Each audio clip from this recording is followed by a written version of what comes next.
Welcome to school injection fundamental course.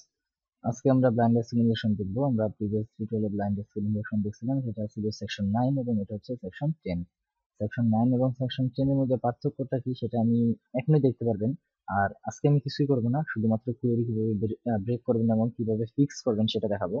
এবং এখানে অবশ্যই একটা জিনিস দেখতেছেন যে শুধুমাত্র ব্লাইন্ড স্কুল ইনজেকশন হিন্টের মধ্যে, অর্থাৎ এটা কি স্ট্রিং টাইপ নাকি ইন্টিজার টাইপ এটা আমি লিখে দিই নাই, কারণ আপনারা মোটামুটি এখন স্কুল ইনজেকশনে অনেকটাই জানতে পারছেন। তো কিভাবে ব্লাইন্ড স্ট্রিং টাইপ এবং কিভাবে ইন্টিজার টাইপ সেটা নিজেই বের করতে পারবেন।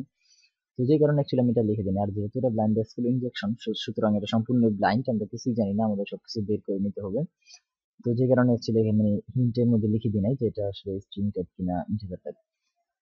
তো আমরা প্রিভিয়াস টিউটোরিয়ালে কোয়েরি ব্রেক করে এবং কিছুটা স্কুল ইনজেকশনও করছিলাম, ডাটাবেস নাম বের করার চেষ্টা করছিলাম। আমি জাস্ট আজকে কোয়েরিটা ব্রেক করবো, বাকিটা আপনারা ব্লাইন্ড স্কুল ইনজেকশন করে বের করার চেষ্টা করবেন। তো ফার্স্ট আমাদের কোয়েরিটা ব্রেক করতে হবে, তো সেজন্য একটা স্ল্যাশ দিই, ব্যাকস্ল্যাশ। এক্সিকিউট দেওয়ার পর আমার কোয়েরিটা ব্রেক হয়ে গেছে, কিন্তু আমাকে কিছু দেখাই নাই যথারীতি আগের মতো, যেটা আমরা ব্লাইন্ড স্কুল ইনজেকশনেই দেখছিলাম।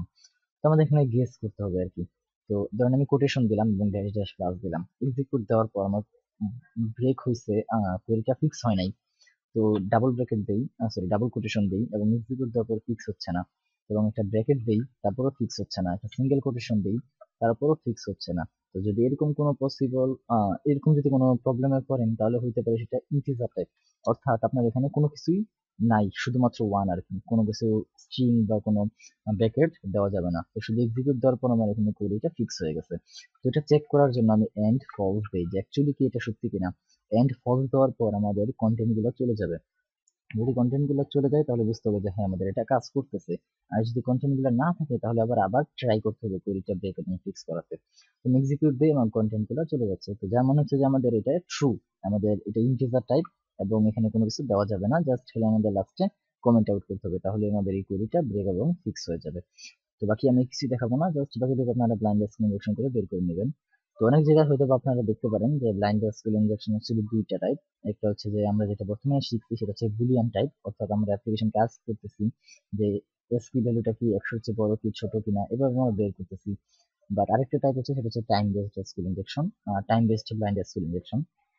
তো দুইটা সেম, বাট পার্থক্যটা হচ্ছে এখানে যে টাইম বেসড এসকিউএল ইনজেকশনে আপনার যদি ফলস হয়, অর্থাৎ কন্ডিশন ফলস হলেও আপনাকে ভ্যালু দেখাবে, যেটা আমাদের অ্যাকচুয়ালি ব্লাইন্ড এসকিউএল ইনজেকশনে বুলিয়ান বেসড যেটা সেটাতে দেখাচ্ছিল না, অর্থাৎ যার মাধ্যমে আমরা বুঝতে পারতেছি যে কোনটা ট্রু কোনটা false. But time based SQL injection আমরা সেটাও বুঝতে পারবো না।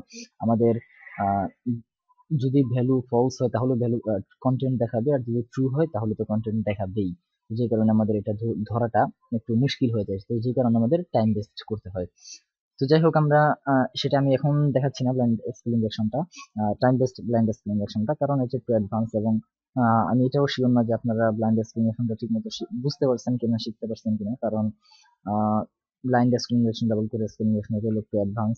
তো যে কারণে যদি কারো প্রয়োজন মনে হয় যে টাইম বেসড স্কিল ইনভেস্টমেন্টটা শিখবেন, তাহলে অবশ্যই আমার সাথে কন্ট্যাক্ট করবেন, আমি ইনশাল্লাহ সেটার উপর একটা টিউটোরিয়াল বানানোর চেষ্টা করব।